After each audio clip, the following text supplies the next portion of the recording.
శుభములు తెలియజేస్తా ఉన్నాను. సమయం చాలా విలువైంది కాబట్టి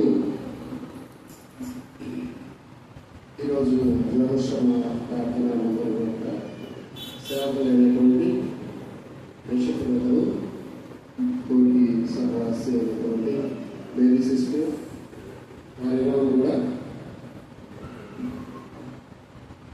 బెరాకాలో కర్ఫ్యూ సేవకులుగా వస్తూ వచ్చినారు. అక్కడి నుండి అప్పుడు వాళ్ళ పిల్లలు చాలా చిన్నవాళ్ళు, గత 15 సంవత్సరాల క్రితం వాళ్ళ పిల్లలు చాలా చిన్నపిల్లలు కర్ఫ్యూ సేవకులుగా వస్తూ వచ్చినారు. అంతేగా వస్తూ ఫస్ట్ అపాయింట్మెంట్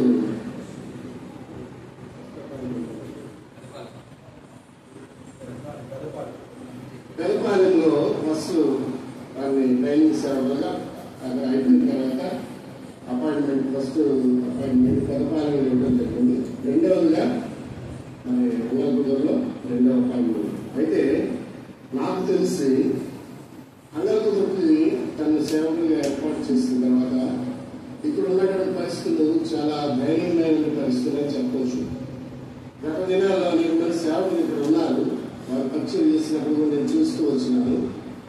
అయితే వారు ఒక అద్దె ఇంట్లో మందిరం కొనసాగించుకుంటూ ఉన్నవాడు.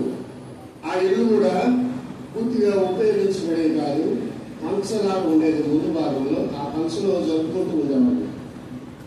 అంతే కదా, అదే పంచలో జరుపుకుంటూ ఉండేవాడు. ఇల్లంతా కూడా ఉపయోగపడేది.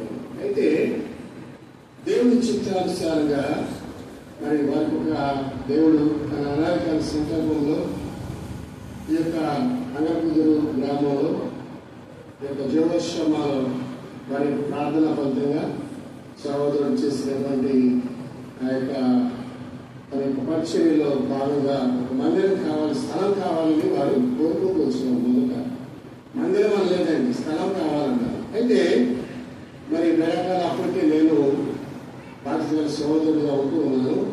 అన్న ఇట్లా మాకు స్థలం కావాలన్నప్పుడు అదే మంచి స్థలం చూడండి, ఇబ్బంది లేకుండా. ఎందుకంటే గత దినాల్లో అంగల్కుదురులో మరి పరిచయం అంటే కొంచెం ఇబ్బందికరంగా ఉంటూ వచ్చింది. మనం దేనికైనా మంచిది మరి సువార్త కానీ పరిచయం కానీ ఇబ్బంది పెట్టకుండా ఉండే ప్రాంతంలో చూడమన్నప్పుడు అనేక ప్రాంతాల్లో స్థలాలు చూస్తూ వచ్చినారు. ఆ రైల్వే స్టేషన్ ఎదురుభాగంలో ఓపెన్ ప్లేస్ వచ్చింది. ఆ దినాల్లో అక్కడ ప్లాట్లు వేస్తూ అమ్ముతూ ఉన్నారు. వాటిలో మరి మొట్టమొదటి ఊరికి బయట ఉంది, ఎవరు అధ్యక్షం చేయరు అని అక్కడ స్థలం చూస్తూ వచ్చినారు. అయితే అది వచ్చినప్పుడు ఆ ప్రాంతం అంతా కూడా నిర్మానుష్యం, ఎవరు కూడా ఆ గృహం నిర్మాణం చేసుకునే పరిస్థితి లేదు. అప్పుడు అదొకటి రైల్వే స్టేషన్ దగ్గరగా ఉన్నందువల్ల ఆ యొక్క వచ్చే ట్రైన్ పోయే ట్రైన్ ఎంతో శబ్దంగా ఉంటూ అక్కడ కొంత పరిచయం ఇబ్బందిగా ఉంటుందని ఇంకొక ఆలోచనతో అక్కడ మరి విరమించుకుంటూ వచ్చినారు. ఏది వినగా దేవుని చిత్తం, దేవుని ఏర్పాట్లో ఎక్కడ తన ప్రణాళికలో ఉంటే అక్కడ ఆయన ఏర్పాటు చేసుకున్నారు. ఒక చక్కటి మందిరము నిర్మించబడాలని ఇక్కడ మరి రోడ్డు పక్కనే ఈ స్థలము వారికి దొరకటము, మరి ఇక్కడ వెంటనే దీనిలో శంకుస్థాపన చేయడానికి మరి దేవుడు అనుమతిస్తూ వచ్చినాడు.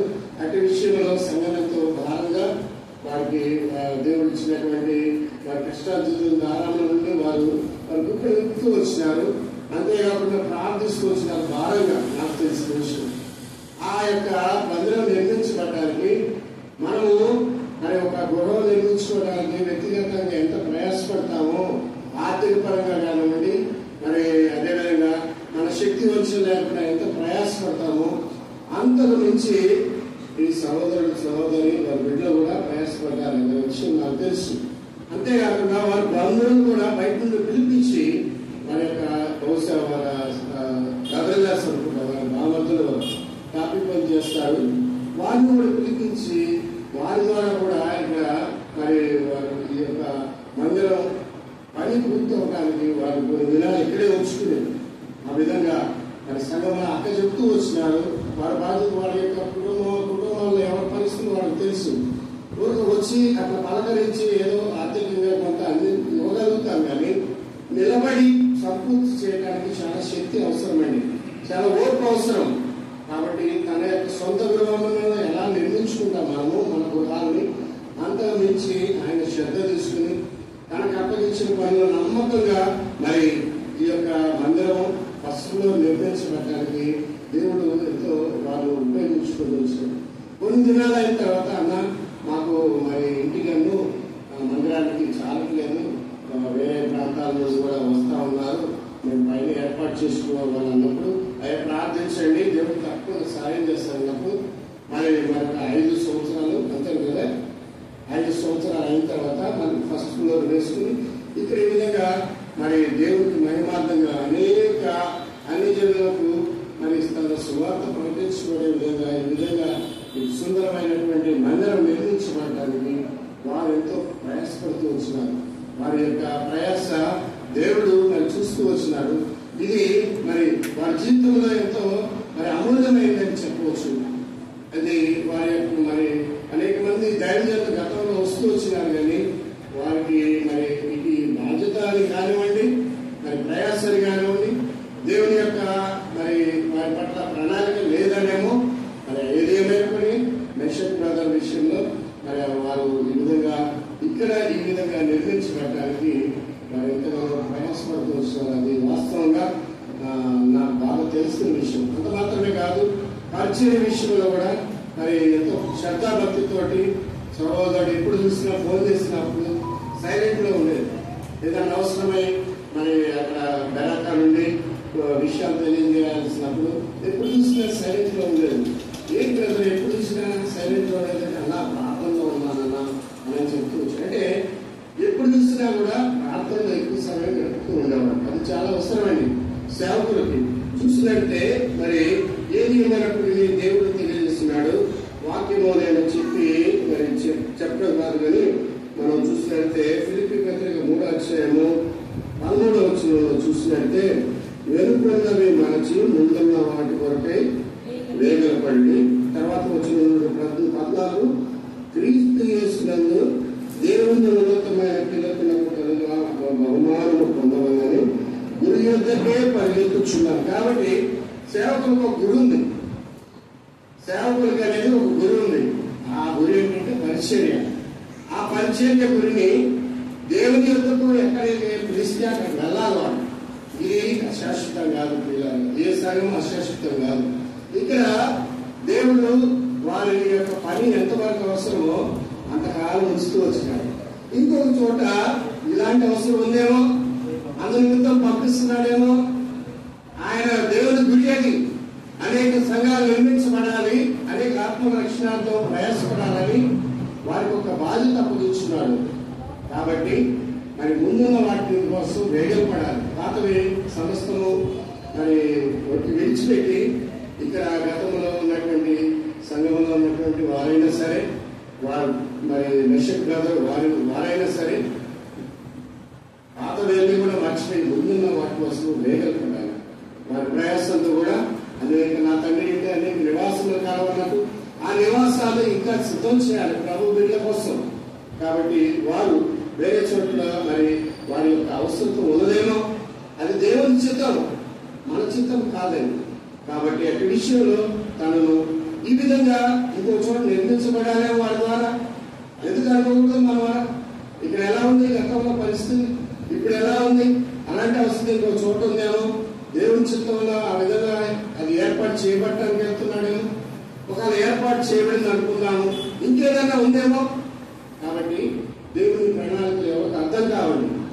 మీకు అర్థం కావు, నాకు అర్థం కావు, ఎవరికి అర్థం కావు, సేవకులు కూడా అర్థం కావు. అయితే ప్రార్థనాపూర్వకంగా అడిగి తెలుసుకుంటాం, అదే అవసరం. ప్రార్థన అనేది ముఖ్యం.